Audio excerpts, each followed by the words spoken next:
আরো আছেন এই লোকমান হোসেন উচ্চ বিদ্যালয়ের শিক্ষক শিক্ষিকা বৃন্দ, এই লোকমান হোসেন উচ্চ বিদ্যালয়ের ছাত্র ছাত্রী বৃন্দ, সবাইকে আমি আমার পক্ষ থেকে, এই লোকমান হোসেন পরিবারের পক্ষ থেকে ধন্যবাদ জানাচ্ছি এবং কৃতজ্ঞতা প্রকাশ করছি। আজকে আমি অনুষ্ঠানের সভাপতি, আসলে সভাপতি হিসাবে কিছু বলার থাকে না, কেননা আমার পূর্ববর্তী বক্তারা মোটামুটি সবকিছু বলে গেছে। আর এত সুন্দর সুন্দর গান, বাচ্চাদের সুন্দর সুন্দর ড্যান্স, এগুলোর পর আমার বক্তব্য মনে হয় কেউ শুনতে যাবে না। কি শুনবো তোমরা? যাক, প্রথমেই আমি আমার নবীন বন্ধুদেরকে, যারা ষষ্ঠ শ্রেণীতে সফলতার সঙ্গে উত্তীর্ণ হয়েছে, তাদেরকে আমি আমার পক্ষ থেকে এমনি একটি সুন্দর রৌদ্রোজ্জ্বল দিনে অন্তরের অন্তঃস্থল থেকে উষ্ণ অভিনন্দন জানিয়ে বরণ করিয়ে নিচ্ছি, যেন তাদের জীবন সুন্দর হয়, তাদের জীবন সার্থক হয়, তাদের জীবন যেন প্রস্ফুটিত গোলাপের মতো। সকল শিক্ষার্থীকে দাঁড়িয়ে ফুলগুলো উপরে উঠিয়ে অভিনন্দন জানাবার জন্য বলছি। সকল শিক্ষার্থী দাঁড়িয়ে যাও, ফুলগুলো উপরে উঠাও, ফুলগুলো দুলিয়ে অভিনন্দন জানাও, ফুলগুলো দুলিয়ে অভিনন্দন জানাও। বসে পড়ো। আর যে সমস্ত বন্ধু বিগত এসএসসি পরীক্ষায় এই স্কুল থেকে জিপিএ 5 পেয়েছে, তাদেরকেও আমি আমার পক্ষ থেকে অভিনন্দন জানাচ্ছি এবং আশা করছি এই যে তাদের সফলতা, এই সফলতা যেন তারা ধরে রাখতে পারে এবং এইচএসসিতে তারা শুধু জিপিএ 5 না, তারা যেন জিপিএ 5 গোল্ডেন পায়, জিপিএ 5 গোল্ডেন। ছোট বন্ধুরা, এই যে তোমরা আজকে লোকমান হোসেন উচ্চ বিদ্যালয়ে লেখাপড়া করছো, তোমরা এখানে কি শিখছো? এডুকেশন, শিক্ষা। এই শিক্ষায় কিন্তু তোমাদেরকে অন্ধকার থেকে আলোর দিকে নিয়ে যাবে। এই শিক্ষা তোমাদের মানবতাবোধ, বিবেককে জাগ্রত করবে। এই শিক্ষা তোমাদেরকে সুন্দর, সুস্থ, সচ্ছল জীবনযাপনের নিশ্চয়তা দেবে। আমরা যদি আজকে আধুনিক বিশ্বের থেকে তাকাই, কি দেখতে পাবো? যে সমস্ত দেশ, যে সমস্ত জাতি আজকে উন্নতির চরম শিখরে আরোহণ করেছে, তার মূলে আছে এই শিক্ষা, তার মূলে আছে এই লোকমান হোসেন উচ্চ বিদ্যালয়ের মতো অসংখ্য অসংখ্য শিক্ষা প্রতিষ্ঠান। আজকে কিন্তু বিশ্ব দ্রুত পরিবর্তনশীল এবং প্রতিযোগিতামূলক। এই বিশ্বে আমাদের টিকে থাকতে হলে আমাদেরকে ভালো শিক্ষায় শিক্ষিত হতে হবে, আমাদেরকে বিজ্ঞান ও প্রযুক্তি বিদ্যায় শিক্ষিত হতে হবে, আমাদেরকে সুশিক্ষায় শিক্ষিত হতে হবে। আর সেটা যদি আমরা না হতে পারি, আমরা দেশ হিসাবে, জাতি হিসাবে। ছোট বন্ধুরা, এই যে তোমরা আজকে লোকমান হোসেন উচ্চ বিদ্যালয়ে লেখাপড়া করছো, তোমরা যদি এখান থেকে ভালো করে লেখাপড়া করে জীবনে প্রতিষ্ঠিত হয়ে মানুষের মতো মানুষ হতে পারো, তোমরা যদি জীবনে ভালো থাকো, ভালো জীবন যাপন করো, তাহলে যে এখানে শিক্ষকরা আছেন তারাও ভালো থাকবে, তোমাদের বাবা মা তারাও ভালো থাকবে। আর যদি তোমরা কঠোর পরিশ্রম ও সাধনা করে জীবনে প্রতিষ্ঠিত হয়ে মানুষের মতো মানুষ হতে পারো, জীবনে গর্ব করার মতো কিছু একটা করতে পারো, তার জন্য কিন্তু আমরা সবাই তোমাদেরকে নিয়ে গর্ব করব। এই স্কুল তোমাদেরকে নিয়ে গর্ব করবে, তোমাদের বাবা মা তোমাদেরকে নিয়ে গর্ব করবে, এই সেনদুল্লা এলাকার জনগণ তোমাদেরকে নিয়ে গর্ব করবে, দেশ তোমাদেরকে নিয়ে গর্ব করবে। কিন্তু সেই মানুষের মতো মানুষ হওয়ার জন্য, জীবনে গর্ব করার মতো কিছু একটা করতে হলে তোমাদেরকে কিন্তু এখন থেকে ভালো করে লেখাপড়া করতে হবে, লেখাপড়ায় মনোনিবেশ করতে হবে, লেখাপড়াকে মনে প্রাণে জান প্রাণ দিয়ে ভালোবাসতে হবে। পাঠ্যপুস্তক, বই, খাতা কলম এগুলোর সাথে তোমার বন্ধুত্ব করতে হবে। বন্ধুত্ব বোঝো? যখন তোমরা দেখবা ইংলিশ বইটা খুলে দু একটা গ্রামার শিখলে, ইংলিশ নতুন শব্দ শিখলে মনে ফুর্তি লাগে, মনটা ভালো থাকে। যখন তোমরা দেখবা যে পাটিগণিতটা খুলে দু একটা অঙ্ক কষলে মনটা ফুর্তি লাগে, মনে শান্তি লাগে, তখনই কিন্তু তোমরা জীবনে মানুষের মতো মানুষ হতে পারবা, তখনই কিন্তু তোমরা জীবনে গর্ব করার মতো কিছু একটা করতে পারবা। আর একটা জিনিস এখন থেকে তোমাদের মধ্যে ধারণ করতে হবে, লালন পালন করতে হবে। সেটা হচ্ছে কি জানো? ড্রিম এন্ড হোপ, স্বপ্ন এবং আশা। এই স্বপ্ন এবং আশা মানুষের জীবনে জীবনী শক্তি হিসেবে কাজ করে, ফুয়েল হিসেবে কাজ করে, পেট্রোল হিসেবে কাজ করে। জীবনে বড় কিছু অর্জন করতে হলে বড় বড় স্বপ্ন দেখতে হবে। যার জীবনে স্বপ্ন নাই, আশা নাই, তার জীবন কি অন্ধকার, ঘুটঘুটে অন্ধকার। আমি যখন ছোটকালে ওই হাই স্কুলে লেখাপড়া করতাম, হাতিবান্ধা হাই স্কুল, তখন আমাদের বাংলা শিক্ষক আমাদেরকে একটা ভাব সম্প্রসারণ শিখিয়েছিলেন। আমি জানি না এখন ভাব সম্প্রসারণ স্কুলে শেখানো হয় কিনা। সেটি ছিল সংসার সমুদ্রে দুঃখ তরঙ্গের খেলা, আশা তার একমাত্র খেলা। তোমরা কি জানো এটা মানে কি? এই যে তোমাদের জীবন, তোমরা কেবল হাই স্কুলে লেখাপড়া করছো, তোমাদের সফলতা কিন্তু অনেক অনেক দূরে। এই সফলতার জন্য তোমাদেরকে দীর্ঘ পথ পাড়ি দিতে হবে। এই দীর্ঘ পথ পাড়ি দিতে হলে তোমাদের জীবনে দুঃখ থাকবে, কষ্ট থাকবে, বাধা থাকবে, বিপত্তি থাকবে, কিন্তু সমস্ত দুঃখ, কষ্ট, বাধা, বিপত্তিকে অতিক্রম করে তোমাদেরকে তোমাদের কাঙ্ক্ষিত সফলতার দিকে যেতে হবে। এক্ষেত্রে আশা, এই আশাই তোমাদের জীবনে ভেলা হিসেবে কাজ করবে, নৌকা হিসেবে কাজ করবে। এই আশাই তোমাদেরকে তোমাদের দুঃখের সাগর পাড়ি দিয়ে তোমাদের কাঙ্ক্ষিত সফলতার দিকে নিয়ে যাবে। কাজেই ছোট্ট বন্ধুরা, এই যে তোমরা একটু আগে বললে আমি একজন ভালো ডাক্তার হব, কেউ বললে আমি একজন এখন ঠিক আছে না অধ্যাপক হব, অথবা বিসিএস ক্যাডারের অফিসার হব, কেউ একজন বিজ্ঞানী হব, কৃষি বিজ্ঞানী হব, তার জন্য এখন থেকে তোমাদের স্বপ্ন দেখতে হবে এবং চেষ্টা করতে হবে। চেষ্টা চেষ্টা চেষ্টা। Nothing impossible in your life if you have চেষ্টা। ছোট বন্ধুরা,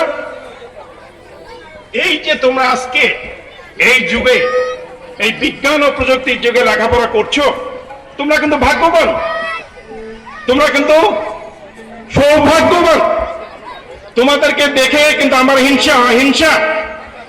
তোমরা তো বলতে পারো, হ্যাঁ চাচা, কি জন্য হিংসা হয়? এই যে তোমরা আজকে যে সমস্ত সুযোগ সুবিধা নিয়ে লেখাপড়া করছো, আমাদের সময় এগুলো আমরা চিন্তাই করতে পারিনি। আমার মনে আছে, আমি এই যে আজকে সরোয়ার হায়াত খান, আমজাদ হোসেন তাজু, আমরা যখন এই প্রাইমারি স্কুলে লেখাপড়া করতাম, স্কুলটা কিন্তু সে সময় এত সুন্দর সাজানো গোছানো দোতলা বিল্ডিং ছিল না।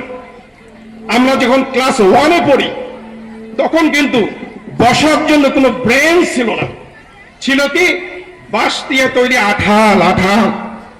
সেই আঠালে বসে আমরা লেখাপড়া করতাম, এবং তার মধ্য থেকেই কিন্তু আমরা আজকে এই পর্যায়ে আসতে পেরেছি। কাজে আমাদের সময় আমাদেরকে অনেক কষ্ট করে, স্ট্রাগল করে লেখাপড়া করতে হয়েছে, কিন্তু আজকে তোমরা এই যে সুন্দর সুন্দর ক্লাসরুমে ইলেকট্রিসিটি, ফ্যান আছে, তারপরে কি বাল্ব জ্বলে, এই যে তোমাদের হাতে হাতে মোবাইল, ইন্টারনেট, ফেসবুক, তোমরা তোমার বন্ধুদের সঙ্গে সবসময় যোগাযোগ রাখো।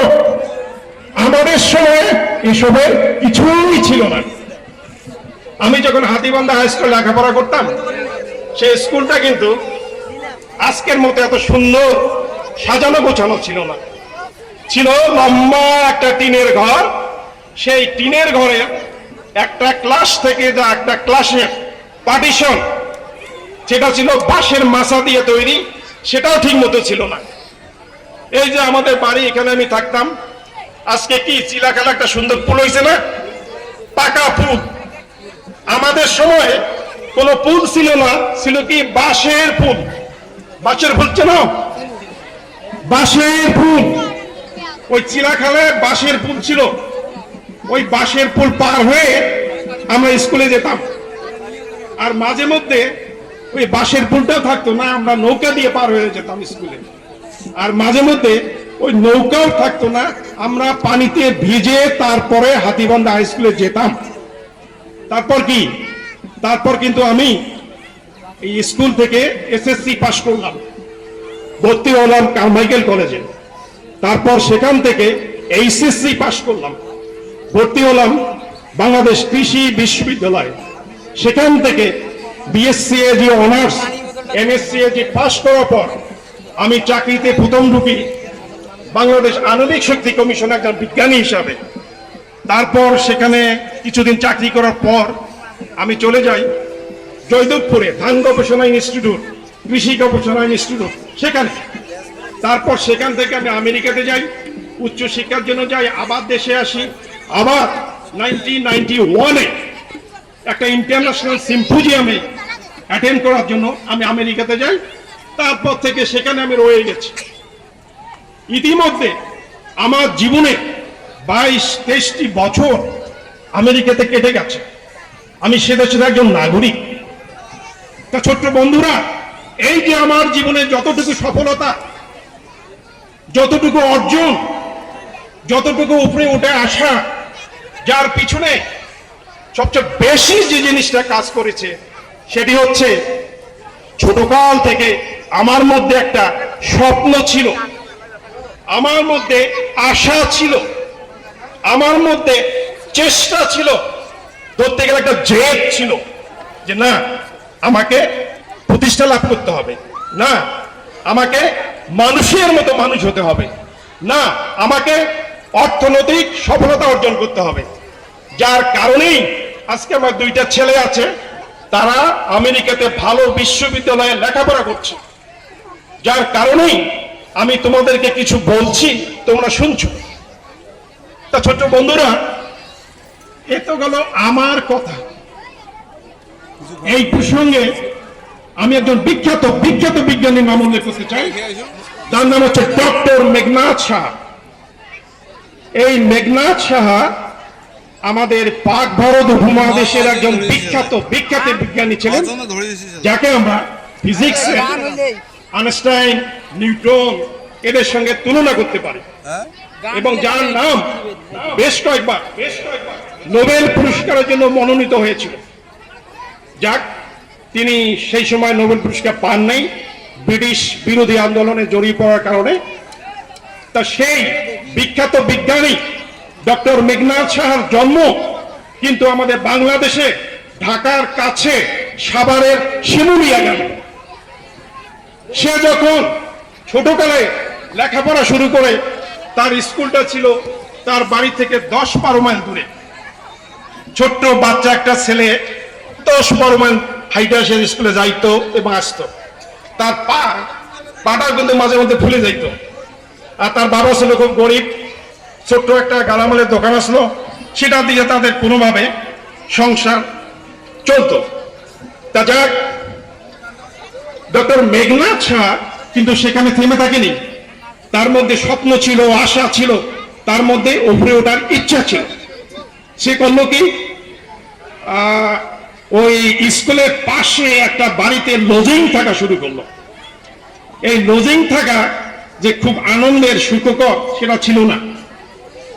ওই গৃহকর্তার অনেকগুলো গরু ছিল, গাভী ছিল। সেই গরুগুলা ঘাস খাইতে হইতো, গাভীগুলোকে ঘাস খাইতে হইতো।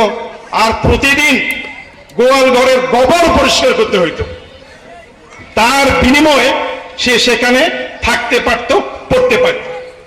তারপর আমরা জানি তার সাফল্যের কথা। তখনকার সময়ে ইস্ট বেঙ্গল বোর্ড থেকে সে মেধা তালিকায় প্রথম স্থান অধিকার করে। তারপর এইচএসসিতে ইস্ট ওয়েস্ট বেঙ্গল বোর্ড থেকে সম্মিলিত মেধা তালিকায় তৃতীয় স্থান অধিকার করে। ভর্তি হয় ক্যালকাটা বিশ্ববিদ্যালয়ে, সেখানে ফিজিক্স নিয়ে লেখাপড়া করে। তারপর বিদেশে পিএইচডি করতে যায়, পোস্ট পিএইচডি করে, ফিজিক্স নিয়ে অনেক কিছু গবেষণা করে। তোমরা যদি ভবিষ্যতে এই ফিজিক্স নিয়ে লেখাপড়া করো তাহলে হয়তো তার অনেক থিওরি তোমরা পড়তে পারবা।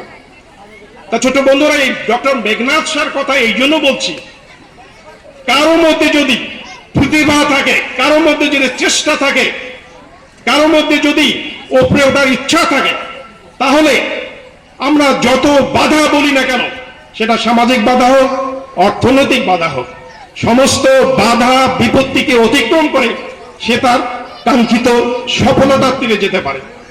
এক্ষেত্রে পৃথিবীর কোনো বাধাই তার পক্ষে বাধা হয়ে দাঁড়ায় না। আমরা এই ডক্টর মেঘনাদ স্যারের কথা বাদই দিলাম। আমি এখন আর একজনের কথা উল্লেখ করতে চাই, তার নাম হচ্ছে বিমল। তোমরা কি বিমলকে চেনো? তোমরা কি জানো বিমল কত কষ্ট করে লেখাপড়া করছে? জানো না? আমি জানি। আমি তখন ইউনিভার্সিটিতে লেখাপড়া করতাম, মাঝে মধ্যে বাড়িতে আসতাম। আমি দেখছি সে দুইটা আমার ছোট বোন, একজনের নাম রুবি আর একজনের নাম রুজি, সে তাদেরকে প্রাইভেট পড়াতো।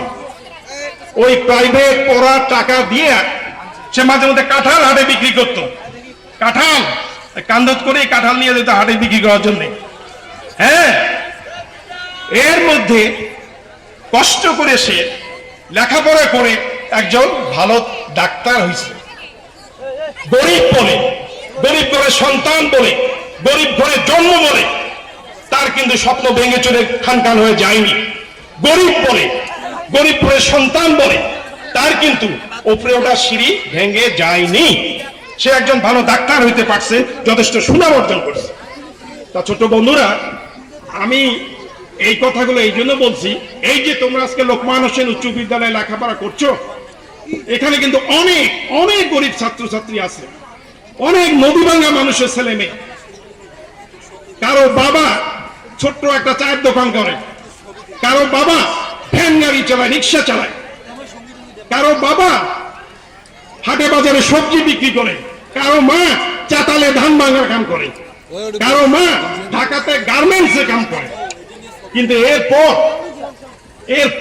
এই স্কুল থেকে কিছু কিছু ছেলে জিপিএ 5 পায়। এটা কিন্তু আমাদের জন্য কম সাফল্যের ব্যাপার না, কম গর্বের ব্যাপার। আজকে বাংলাদেশের বড় বড় শিক্ষা প্রতিষ্ঠান থেকে, বিশেষ করে শহরে বড় বড় স্কুল, লক্ষ লক্ষ ছেলে জিপিএ 5 পায়।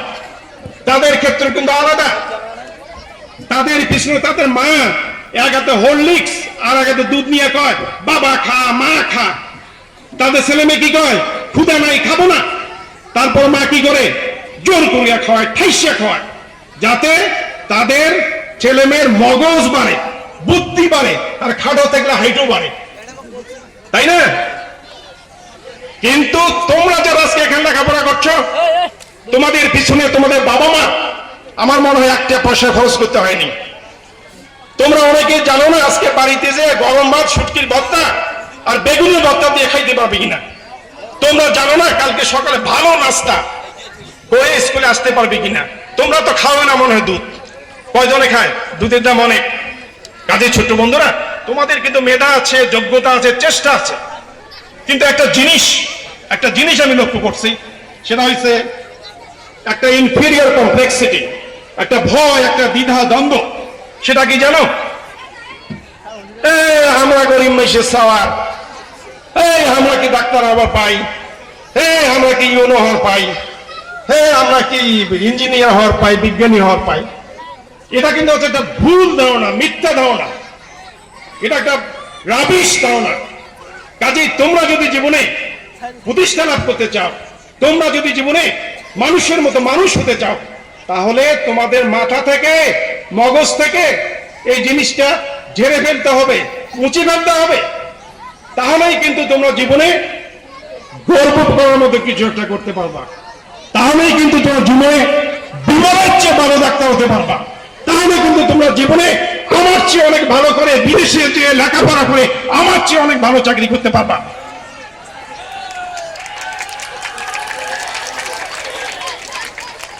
ছোট বন্ধুরা, আমি যে দেশে থাকি আমেরিকাতে, প্রায় আমাকে লোকজন কয় বাড়ি কোনটা তোমার, রংপুর ভাষা করলাম আর কি, যে আপনার দেশ কোথায়, বাড়ি কোথায়। আমি বলি কি আমার দেশ হচ্ছে বাংলাদেশ। তখন তারা বলে কি জানো, oh you are from country of doctor Yunus who got Nobel prize. তখন কিন্তু আনন্দে গর্বে আমার বুকটা কিন্তু ফুলে ওঠে, আমি কিন্তু মনে প্রশান্তি লাভ করি, আমি কিন্তু তৃপ্তি ঢেকুর তুলি। এই ডক্টর ইউনুস বিদেশে বাংলাদেশের মান মর্যাদা অনেকটাই বাড়িয়ে দিয়েছেন। ছোট্ট বন্ধুরা, আজকে কিন্তু বিশ্বের বিভিন্ন ভালো ভালো বিশ্ববিদ্যালয়ে বাংলাদেশি ছাত্ররা লেখাপড়া করছে। আমি যে দেশে থেকে আমেরিকায়, বাংলাদেশি ছেলেমেয়েরা লেখাপড়া করছে হার্ভার্ড ইউনিভার্সিটিতে, এমআইটিতে, প্রিন্সটনে, কর্নেল ইউনিভার্সিটিতে। সেখান থেকে পাশ করার পর কেউ ভালো একজন ডাক্তার হচ্ছে, কেউ একজন ভালো সফটওয়্যার ইঞ্জিনিয়ার হচ্ছে, কেউ ব্যাংকার হচ্ছে। কাজে ছোট্ট বন্ধুরা, তোমাদের মধ্যে যদি স্বপ্ন থাকে, তোমাদের মধ্যে যদি আশা থাকে, তোমাদের মধ্যে যদি চেষ্টা থাকে, তোমরা কিন্তু আমেরিকাতে যে লেখাপড়া করতে পারো। তোমরা কিন্তু আমেরিকাতে যে তোমার ভাগ্যটাতে, তোমাদের ভাগ্যকে পরিবর্তন করতে পারো। তার জন্য এখন থেকেই তোমাদেরকে ভালো করে লেখাপড়া করতে হবে, ম্যাথ অ্যান্ড সায়েন্সে ভালো করতে হবে, তারপর অঙ্কে ভালো করতে হবে। তারপর তোমরা এখান থেকে পাশ করার পর একটা কলেজে ভর্তি হবে, কলেজ থেকে পাশ করার পর একটা ইউনিভার্সিটিতে ভালো সাবজেক্ট নিয়ে লেখাপড়া করবা, nuclear physics, biochemistry, software engineering, genetic engineering ইত্যাদি ভালো সাবজেক্ট লেখাপড়ার পর তোমরা আমেরিকাতে পিএইচডি করার জন্য, উচ্চশিক্ষার জন্য তোমরা আবেদন করতে পারো। তোমাদেরকে আমি কথা দিচ্ছি, কেউ যদি ভবিষ্যতে আমেরিকাতে কোনো বিশ্ববিদ্যালয়ে ভর্তি হতে পারো, তাহলে তোমাদের জন্য যে স্পন্সরশিপের দরকার হয় সেটা আমি দিব। আর যদি কারো যাওয়ার জন্য প্লেনের টিকিটের দরকার হয়, প্লেনের টিকিট সেটা আমি দেওয়ার চেষ্টা করবো ইনশাল্লাহ। কাজে ছোট্ট বন্ধুরা, তোমরা এগিয়ে যাও, এগিয়ে যাও, আমরা আছি তোমাদের পিছনে। তোমাদের যত কিছু সাহায্য লাগে, সহযোগিতা লাগে, আমরা আছি, আমরা করব। ছোট বন্ধুরা, আমার মনে হয় সবাই বলতেছে সংক্ষিপ্ত করেন, সংক্ষিপ্ত করেন। আমার আরো কিছু বলা, আর একটা জিনিস বলি, 5 মিনিট। আচ্ছা আচ্ছা, বলি যে ছোট বন্ধুরা, তোমরা আজকে ক্রিকেট খেলো না? সাকিবকে চেনো? সাকিব আল হাসান, তামিম, মাশরাফি। আমাদের সময় কিন্তু আমরা ক্রিকেট খেলতাম, ক্রিকেট খেলা দেখতাম, কিন্তু তখন আমাদের দেশ বাংলাদেশ যে বিশ্বকাপে খেলবে এটা কিন্তু আমরা কল্পনা করতে পারিনি, চিন্তাও করতে পারিনি। কিন্তু আজকে বাংলাদেশ শুধু বিশ্বকাপে খেলছে না, বিশ্বকাপ চ্যাম্পিয়ন পাকিস্তানকে হারাচ্ছে, বিশ্বকাপ চ্যাম্পিয়ন ইংল্যান্ডকে হারাচ্ছে, বিশ্বকাপ চ্যাম্পিয়ন ভারতকে হারাচ্ছে। আজকে বাংলা টাইগারদের নাম সারা বিশ্বে ক্রিকেট প্রেমিকদের মুখে মুখে। সাকিব আল হাসান, সাকিব আল হাসান বিশ্বের সেরা অলরাউন্ডারদের মধ্যে একজন। তামিম, মাশরাফি, মুশফিকুর, এরা হচ্ছে কি প্রতিপক্ষ বিপক্ষ দলের জন্য ত্রাস, ভয়। মাঠে নামলেই ওরা অপোজিট পার্টির বুক ধরপড় করে। তা ছোট বন্ধুরা, তোমাদের উপর আমার আশীর্বাদ রইল, দোয়া রইল, তোমরা মানুষের মতো মানুষ হও, তোমরা মানুষের মতো মানুষ হয়ে এই স্কুলের মান উজ্জ্বল করো, এই এলাকার মান উজ্জ্বল করো, দেশের মান উজ্জ্বল করো, আমার বাবার মান উজ্জ্বল করো। আর তোমাদেরকে একটা জিনিস আমি বলতে চাই, সেটা হচ্ছে তোমাদের কারো যদি কোনো অসুবিধা থাকে, সেটা অর্থনৈতিক অসুবিধা হোক, অন্য কোনো হোক, ওই এখানে শিল্পী ম্যাডাম আছে, রিজু আছে, বাবুল আছে, তোমরা তার মাধ্যমে আমার সাথে যোগাযোগ করো। ওই স্কাইপিতে ভিডিওতে আমার সাথে কথা কও, স্কাইপি আছে না এখানে, আমার সঙ্গে যোগাযোগ করো। আমি যতটুকু পারি আমি সাহায্য করার চেষ্টা করব। আর এক মিনিট দাঁড়ান। আমি এই কথা বলতে চাই যে এই যে জিপিএ 5 যারা পাচ্ছে, গোল্ডেন পাচ্ছে, পয়সার অভাবে তাদের লেখাপড়া বন্ধ হয়ে যাবে, পয়সার অভাবে তার লেখাপড়া করতে পারবে না। এই স্কুল থেকে যেন এটা না হয়, এটা অবশ্যই আমি দেখবো ইনশাআল্লাহ। ছোট বন্ধুরা, শেষে তোমাদের জীবন সুন্দর হোক, তোমাদের জীবন সার্থক হোক, তোমাদের জীবন প্রস্ফুটিত গোলাপের মতো হোক। এখানে যারা আছে সবাই সুস্থ থাকুক, সুন্দর থাকুক, সুন্দর জীবনযাপন করো তোমরা, এই আশা করে, এই কামনা করে আমি আমার বক্তব্য শেষ করছি। খুদা হাফেজ।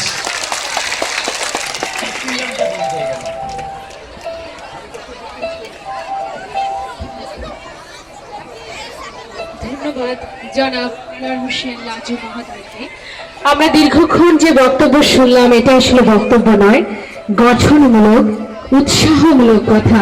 যে উৎসাহ, যে প্রেরণা তোমাদের নিয়ে যাবে সামনের দিকে, এমনি একটি উৎসাহ আমরা পেলাম আমাদের আজকের আয়োজনের সভাপতির বক্তব্যের মধ্যে দিয়ে। আমি এখন অনুষ্ঠান চালাবার জন্য আহ্বান করছি খোকন স্যারকে, সঞ্চালকের দায়িত্ব পালন করবার জন্য বিনীতভাবে আহ্বান করছি। এর পর্বে আমাদের এখন সাংস্কৃতিক অনুষ্ঠান চলতে থাকবে, আর কোনো বক্তব্য হবে না। তোমরা যারা অনুষ্ঠান উপভোগ করছো তারা অত্যন্ত সুশৃঙ্খলভাবে